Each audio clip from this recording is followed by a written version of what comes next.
আমি নিমেষ, তোমরা দেখছো নিমেষ ফ্লেক্সিং। এটা আমার প্রথম blog, rest day of a hostel student. আমি Dolphin school of hotel management কলেজের ছাত্র, থার্ড ইয়ারে পড়াশোনা করি। আগেই ইউটিউব খোলার ইচ্ছে ছিল, তবে লোকে কী বলবে সেই ভেবে খোলা হয়ে ওঠেনি। তবে এখন দেখলাম লাইফটা আমার, লোকে কী বলবে ভাবলে আমার চলবে না। জানি না কয়জন এই ভিডিও দেখবে বা কে কী ভাববে, কে কী বলবে, তবে আশা করি কাছের মানুষেরা সাপোর্ট কম করলেও দূরের মানুষেরা বা অচেনা মানুষেরা সাপোর্ট বেশি করবে। Good morning. আজকে আবার রেস্টে হতে চলেছে। আমি হয়তো আর ভিডিও করতে পারবো না, তার কারণ আছে। তো একেবারে সন্ধ্যাবেলা দেখা হচ্ছে। তো আজকে রেস্ট ডে, কিন্তু প্রোটিন ইনটেক তো পূরণ করতেই হবে, যার কারণেই যাওয়া বাইরে। আর হোস্টেলে তো ডিম পাওয়া যায় না, যার কারণে বাইরে যেতে হচ্ছে ডিম কিনতে। ডিম খাবো, ছুটে ছুটে যাবো যেহেতু, কারণ রেস্ট নিতেও রেস্ট নিই না অতটা। আমি হোস্টেলে ছুটতে পারবো না, কারণ এখানে অনেক লোক আছে। তো বাইরে গিয়ে ছুটবো। এত রেস্ট করা হয়ে গেছে গাইস, আমার মুখ ফুলে গেছে। আমাকে সিকিউরিটি দেখে বলছে কি নিবেশ, মুখ কেন ফোলা?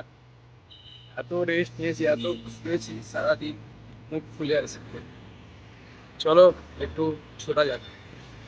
পরে লাইট নেই গাইস, তো আমরা এতটাই গরিব। তো এখন যাচ্ছি ছুটে ছুটে ডিম খেতে। চলো দোকানে গিয়ে দেখা হচ্ছে, টাটা। আমি রানিং করছিলাম, দুটো লোক এলো, তারা কিন্তু খুব ভালো মনে হয়, মনটা বললো বাইকে করে যাবে। আমি বললাম না দাদা, আমি রানিং করছি। তো খুব ভালো লাগলো, এরকম লোক থাকে।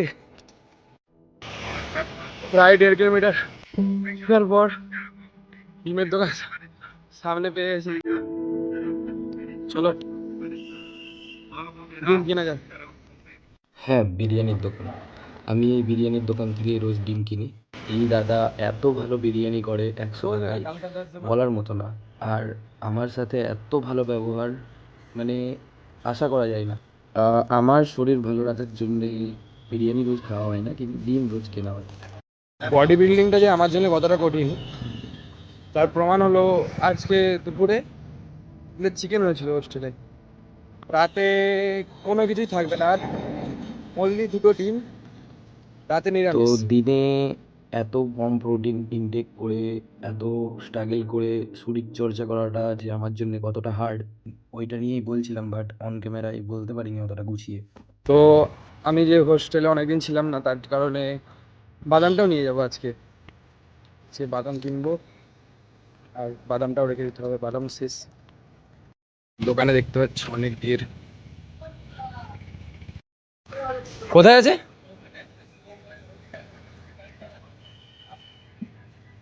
আচ্ছা পেয়েছি। কত কত দাদা? এত দূরে আসার ফল তোমরাও খাও গাইস। 6 gram protein. এখন রুমে যাচ্ছি, রুমে গিয়ে কথা হচ্ছে গাইস,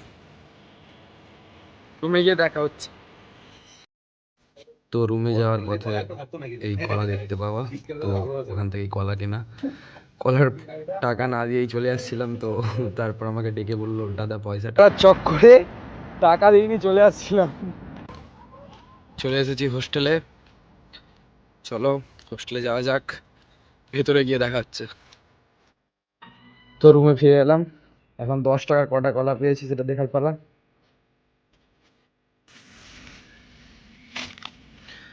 1, 2, 3,